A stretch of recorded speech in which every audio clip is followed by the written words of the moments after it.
Magandang umaga po sa inyong lahat. Napakinggan niyo po ang balita alas 7 at eto naman po.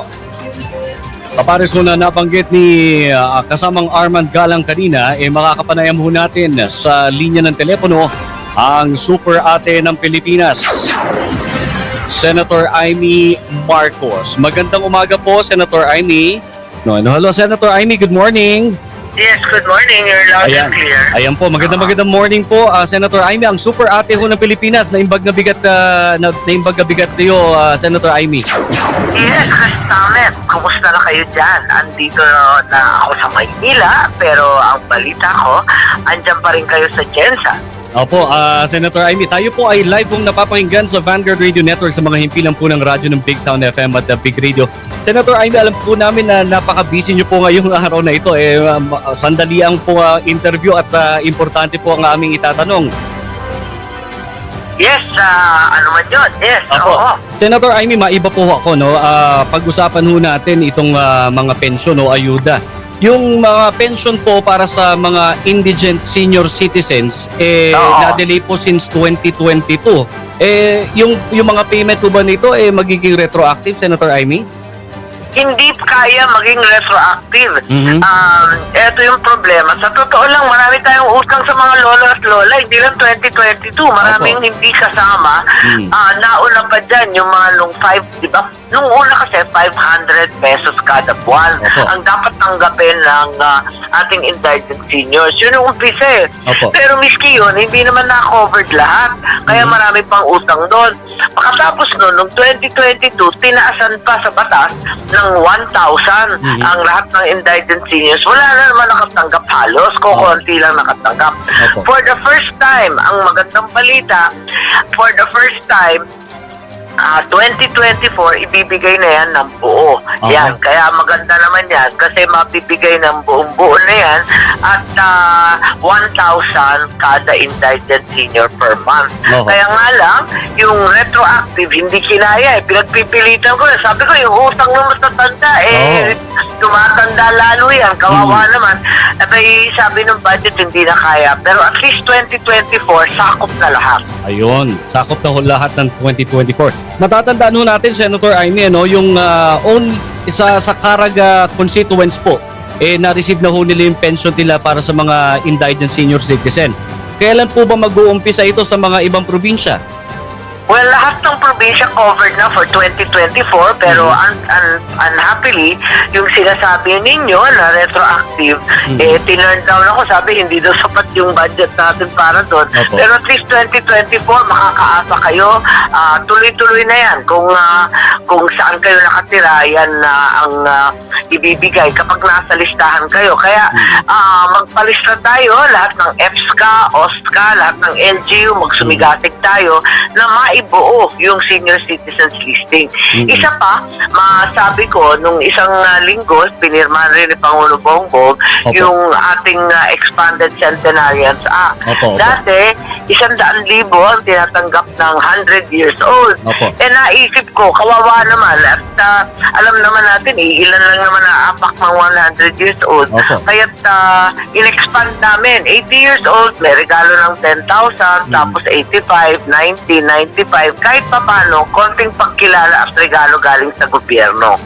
Parang sinabi ho nitong batas na ito na alagaan niyo po ang inyong mga sarili, lalong-lalo na ho sa mga senior, para at least sa ganun may regalo mula ho sa gobyerno, Senator Amy, no? Yes, tama yun. Kasi, syempre, sila nag-alaga sa atin, kailangan naman konting pagkilala at pagmamahal, di ba? Opo, Senator Amy, maiba lang po ako, no? Ito po ba yung halimbawa, sa 2025, may posibilidad ho ba na ma-retroactive pa rin po ba yung mga pensyon ng indigent senior citizen o talagang medyo tatanggapin na ho nilang hindi na ho kayang i-retroact ito? Well, ito nga yung pinagpipilitan ko. Yung sabi ko nga, utang yan. Kahit ano pa, kailangan babayaran yan. Kaya kada budget season, pipilitin ko yan hanggang mabuo. Kasi kilala ko naman ang sinasabi nga sa Ilocos parati naniningil yung mga seniors namin kasi pinakamahabang longevity ng Ilocano sa buong Pilipinas. Ang dami naming 80, 90 years old. Kakakain siguro ng pinakbet at malunggay. Abay, ang titibay. Ngayon, naniningil parati sinasabi sa akin, hindi nyo nakakalimutan may utang kayo sa akin. Ganyan. So, talagang hindi ko sila makakalimutan at parating Nako, naputol. Sandali. At naputol yung linya ng komunikasyon natin. Tinatawagan ho natin muli si Senator Amy dahil importante ho yung ating pinag-uusapan. Pasensya na po, Senator Amy, at naputol po yung linya ng komunikasyon natin. Hello. Opo. Hello, naputol. Naputol po. Opo. You were saying po kanina na ang... narinig lang yung utang, naputol Alam niyo naman yung Pilipino, pagka utang po na pag-usapan, medyo ayaw sa pandinig. Pero mabanggit ko po, isa po sa mga lola ng aming mga DJ dito, 98 years old na. So, inaalagaan ho namin dito para ho makaabot po sa 100 at makatanggap ng 100,000.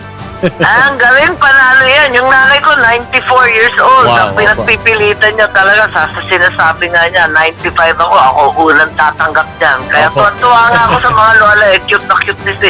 Nakakatuwa sila, cute nila kasi nabalitaan nila, talagang fight. Ayan, kaya namin yan. Opo. Senator Amy, we know that you're a very busy woman at kayo po ang super ate ng Pilipinas kung tawagin. Marami ho tayong mga tagapakinig mula ho Tugigaraw hanggang Tagbilaran, Bohol, hanggang Mindoro. Your message po para po sa ating mga tagapakinig at mga tagapanood sa Facebook Live po. Yes, sa lahat ng nakikinig sa atin, talagang magtiwala kayo. Kahit kung saan-saan ako nakakaabot, talagang naririnig ko kayong lahat at pakikinggan natin. Hanggat kaya, tulungan po natin ang ating matatanda, tulungan natin higit sa lahat ang ating fisher folk at saka ang ating magsasaka. Ang hirap ng buhay ngayon, taas-taas ng presyo, kaya hawak kamay lang, kapit lang, kaya natin yan. At kung ano man ang maitutulong, manood po kayo at tumawag sa aming TV show na lalabas mag-uumpisa itong Sabado, alas 2 ng hapon dyan sa 1PH. Ang tawag dito at the moment, ATM ay may solusyon. Aksyon, tulong, misyon. Ayan. So tawag lang kayo pag may kailangan, pilitin natin makatulong. Opo, naku, maraming salamat po, Senator Amy, at alagaan nyo rin po ang sarili nyo. Huwag masyado magpapakapagod, ma'am, at huwag po kayo magsasawa sa amin pong interview sa inyo every now and then. Maraming salamat sa inyo. Thank you kay Rico at sa lahat ng tagapakinig. Nandito tayo.